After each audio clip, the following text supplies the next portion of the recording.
Wow, hello, Atlanta.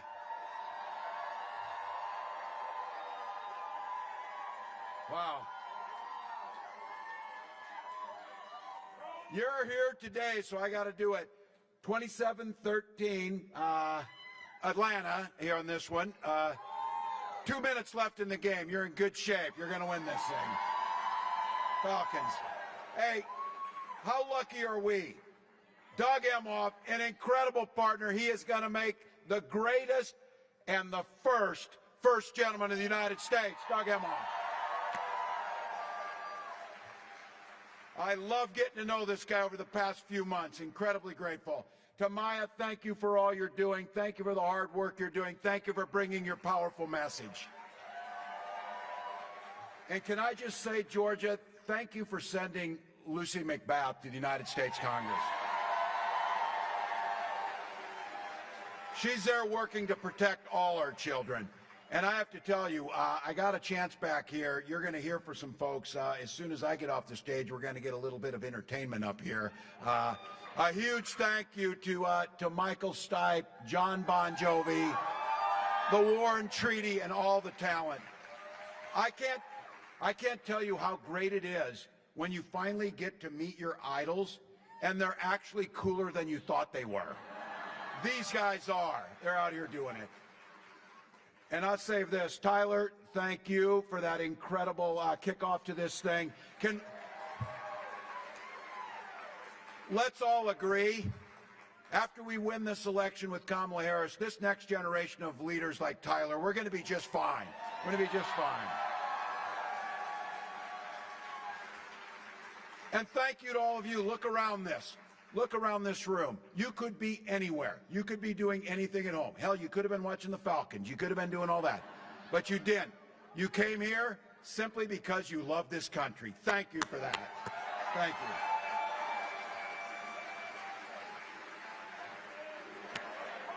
There you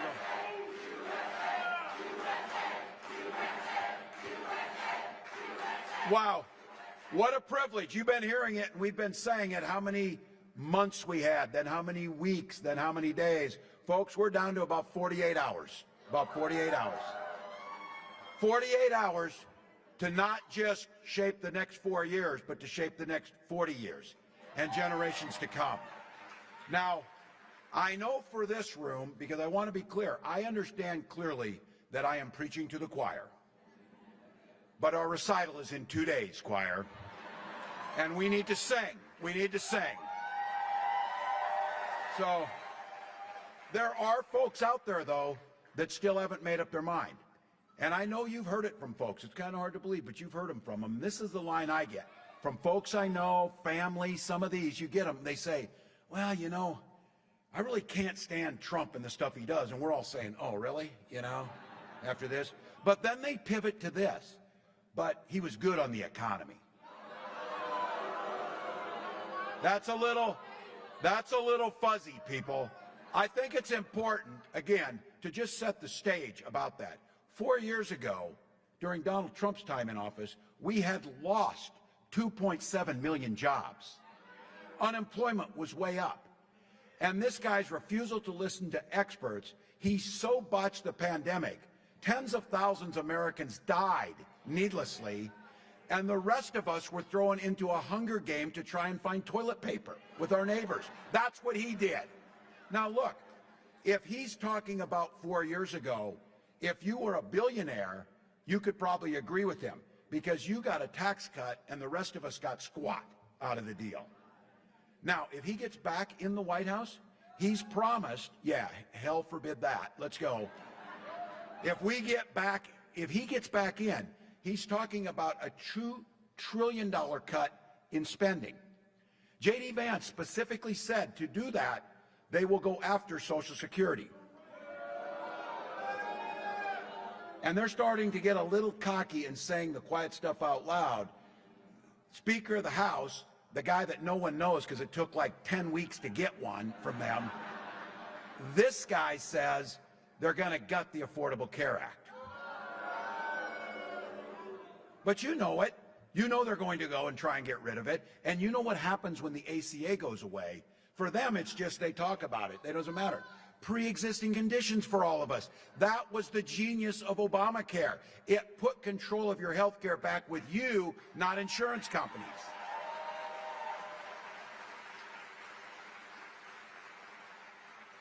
Now, Donald's had 9 years to come up with a plan for health care. He's now morphed it into concept of a plan.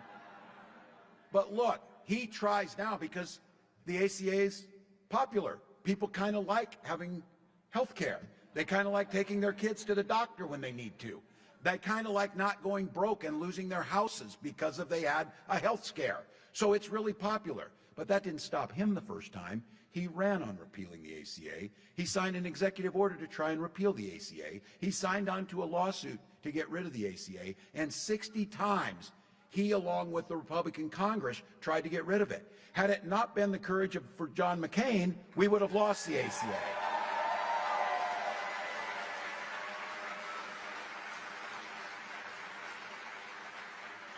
And 2 days ago, Speaker Johnson suggested that if Trump wins this thing, they're going to go back and repeal the CHIPS and Science Act. Defunding, listen to this, defunding 115,000 jobs that are already working in manufacturing and construction, including 1,200 good-paying jobs right here in Georgia.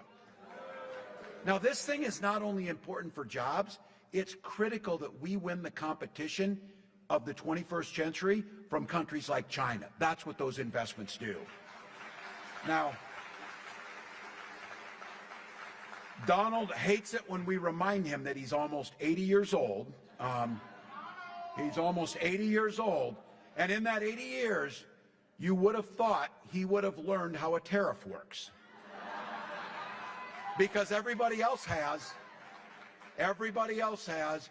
CEOs of Black & Decker, Columbia, and all these companies say, if Donald Trump gets his way and he puts this tariff on, it will add 20% to virtually everything you buy, costing all families about $4,000 a year. Anything you get, right out of your pocket. That dude said he went to the Wharton School. He should get his money back from that if he did. Look, you heard Doug say it. You heard everybody say it. Donald's not interested in making your life better. In fact, Donald's not thinking about you at all. I mentioned this the other day. You know, on your phone, you got the lock screen. You got your kids, you got your grandkids, you got your dog, you got your car. If you're some of us, you got it on there. Donald's got a picture of himself on his phone. That's true story. True story.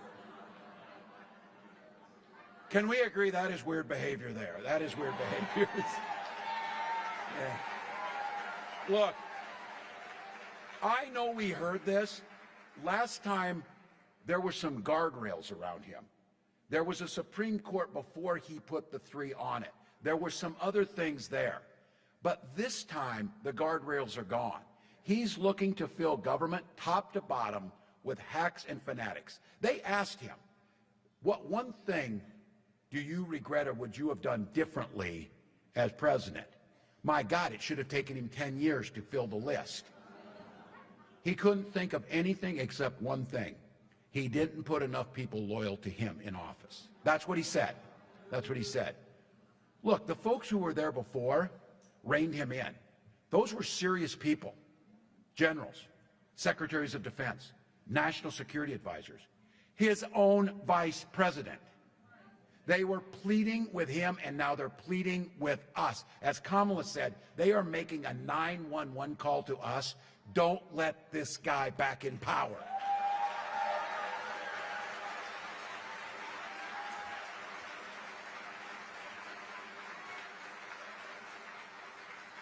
Look, I know people are stressed. There's a few good things in this, too. Just think about this. After about 48 hours, we win this thing. We have President Harris.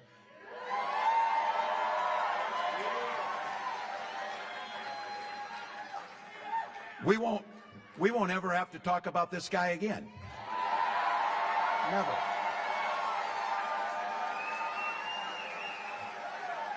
So if you're on the polar coaster, oh, we're winning, oh, we're losing, oh, we're winning, get off the polar coaster.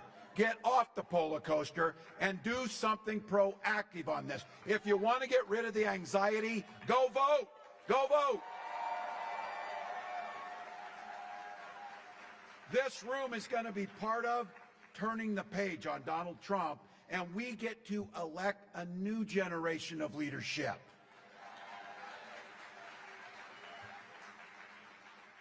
Not only do we get rid of this guy and not have to hear from him or see him on TV or listen to the nonsense again, we get to do what we saw and the world saw from the ellipse on Tuesday.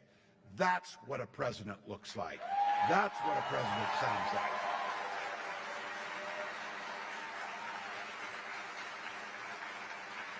That is a president for all Americans with vision and compassion and grace, offering us a new way forward.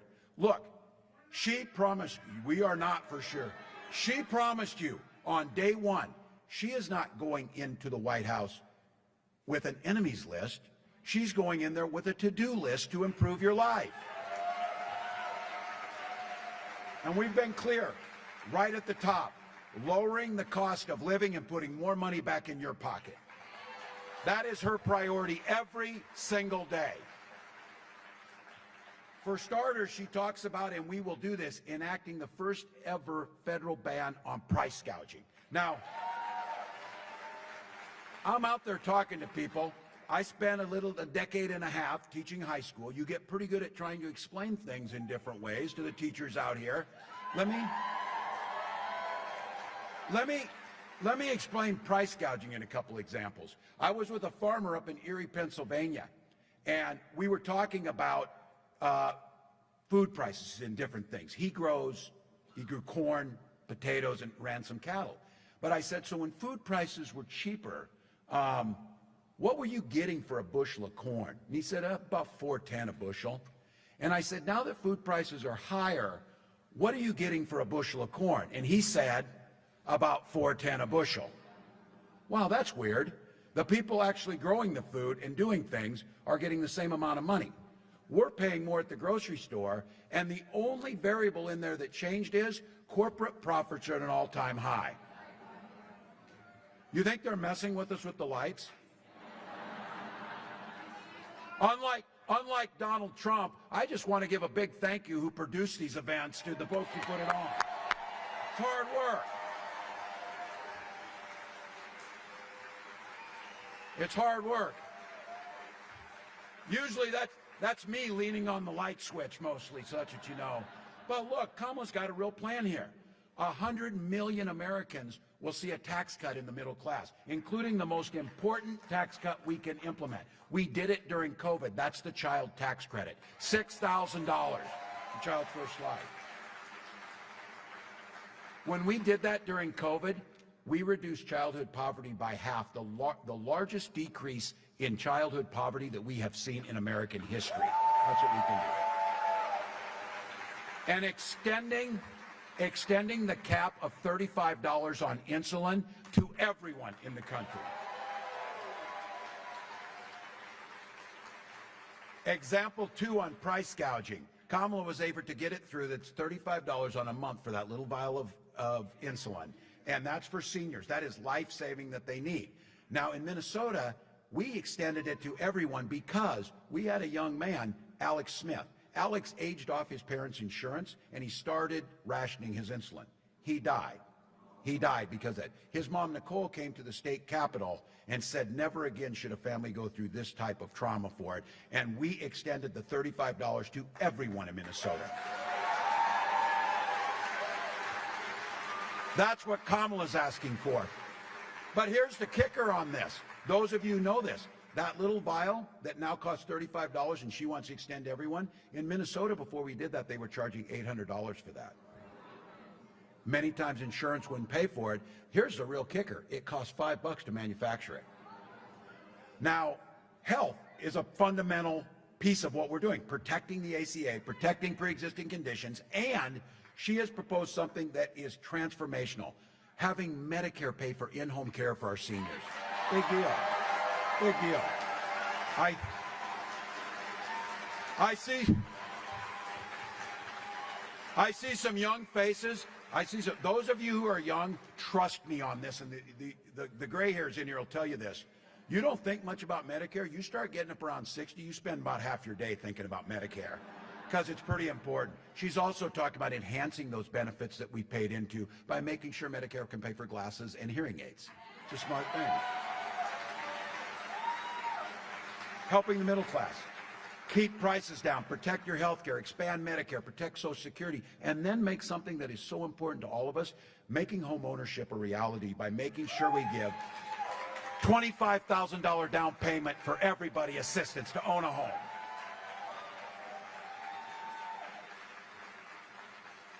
There's folks that have a dream. To start a small business costs about $40,000, the initial startup cost. We offer a $5,000 tax credit presently. Kamala is proposing that we up that to $50,000 to give more people the opportunity to start their American dream. Now, folks, that's part of our plan around an opportunity economy. It is not a concept. It is a damn plan that works. I'm proud of it. I'm proud of that plan. You know something, we get asked too, because Donald Trump, his plan, adding tariffs, tax cut for billionaires, the economists all said that will add $8 trillion to the deficit. He is already the king of debt. He called himself that. He ran up more debt and it took the national debt higher than any other president before him. So we got asked, how are you going to pay for these programs? I said, well, for starters, Donald can pay his damn taxes to the federal government, which he hasn't done. Because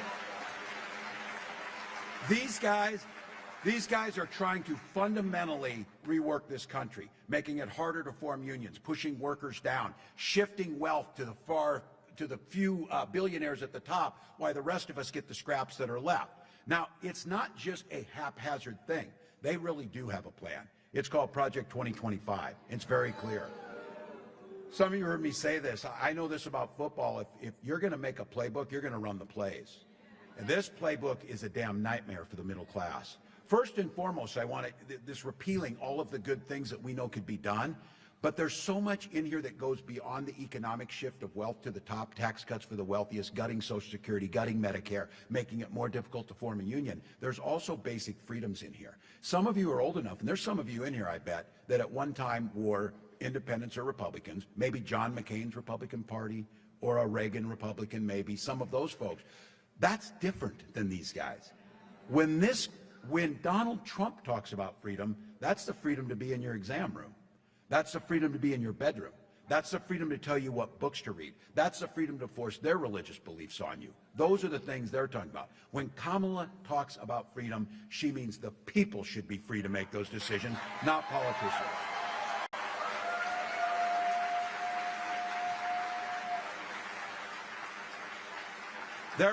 Freedom means a lot of things.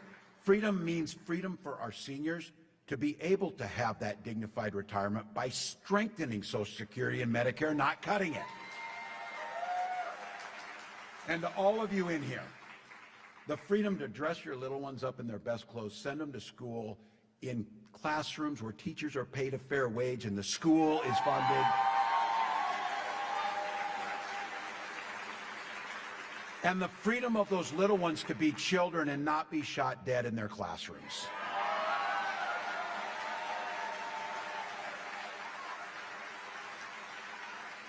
These guys don't get to frame this one. I know guns. I am a veteran. I'm a hunter. I'm a gun owner. Kamala is a gun owner. Kamala and I know we can uphold, as we have, the Second Amendment, while also upholding our first responsibility, protecting our children. Protecting our children.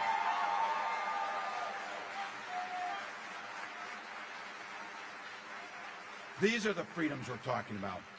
I want to talk in this one. We got a great group in here, but I want to talk to the guys in the room for just a second.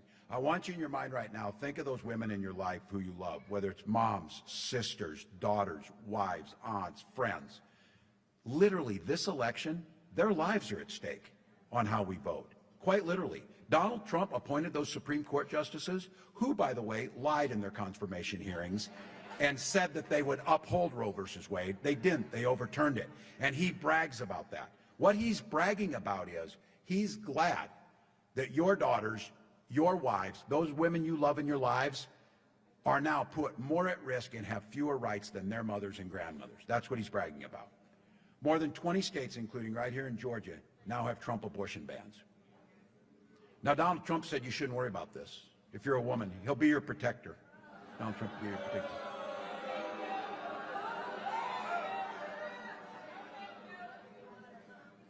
He can't even open the door to a garbage truck, let alone.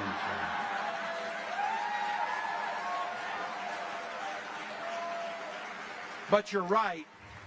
Some of this would be fodder for you know, a show that should be canceled, a two-bit comedy show or whatever. But this guy's asking to be back as President of the United States, and he's bringing a vengeance, and he's been very clear, talking about using the military against our own citizens, weaponizing the Department of Justice and doing that. So he's incredibly dangerous. Not only did he say he would be your protector, when he got a little blowback on that, he said, I'm going to do it whether the women like it or not. Look, to be fair, that's how he's lived his life, and a jury of his peers agreed. You see what I did there? But look, here is really truly what we're seeing now, though. Women are being turned away from emergency rooms and miscarrying in parking lots, whether they like it or not. Survivors of rape and incest being forced to carry those pregnancies to term, whether they like it or not. Fertility clinics have turned couples away at the door, whether they like it or not. For so many of us in this room, all of us in here, it's personal. For Gwen and I, it was infertility issues. And because we had access to fertility treatments, we were able to have a family. And I'll be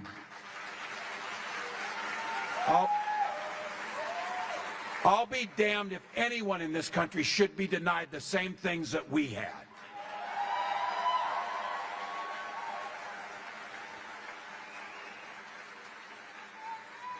When we hold the Senate, when we take the House of Representatives and they pass a reproductive freedom bill, President Harris will sign it into law.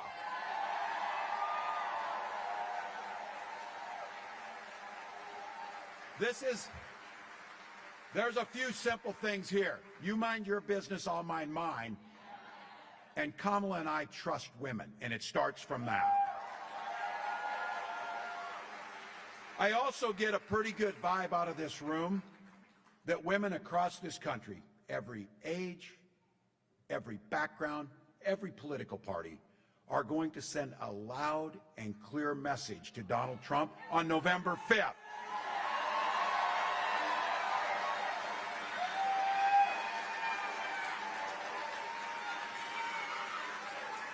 Whether he likes it or not.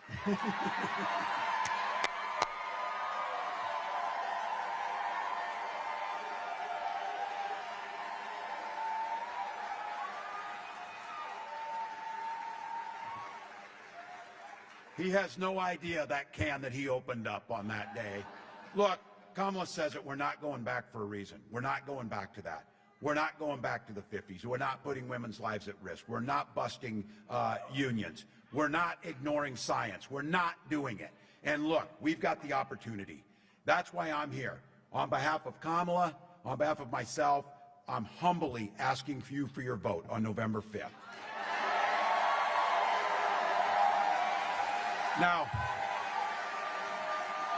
Now look, 2 days, momentum's on our side, but we're not taking anything for granted. So I did this for too many years. Here's the deal, folks. This game is tied and there's 2 minutes left. We've got the damn ball. We got the best quarterback on the field with Kamala Harris.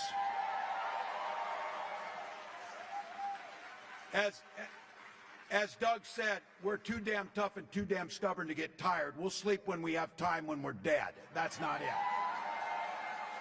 Because I'm telling you, in Georgia, 1 or 2 votes per precinct could win the whole damn race right here.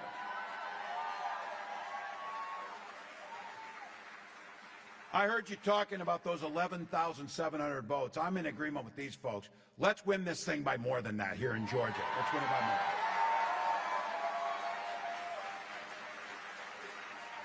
But I said I'll take the wind, and if that, as a Georgian said one time, that arc of the moral universe bending towards justice, I know it will. So if we win Georgia by When we win, Georgia. When we win.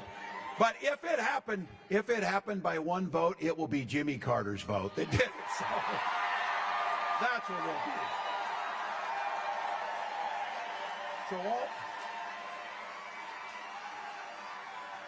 So all of you here, Georgia, you got a proud history down here, and I know this will happen at some point, years in the future, when you're sitting in that rocking chair on the porch and you're rocking away as no person, and a little one comes up to you, coming home from school, where they're studying the 2024 election, when the American experiment survived, and democracy stood tall, and the rule of law held. That little one's going to say, what did you do to make that happen? And your answer is every damn thing we could.